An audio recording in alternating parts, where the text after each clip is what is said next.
Hello મિત્ર, આ 40 વર્ષ પહેલાનું ગીત છે.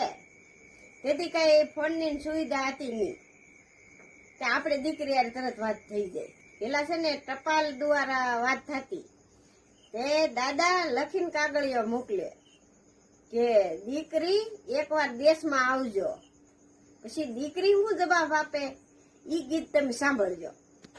બોરલા બોલે ને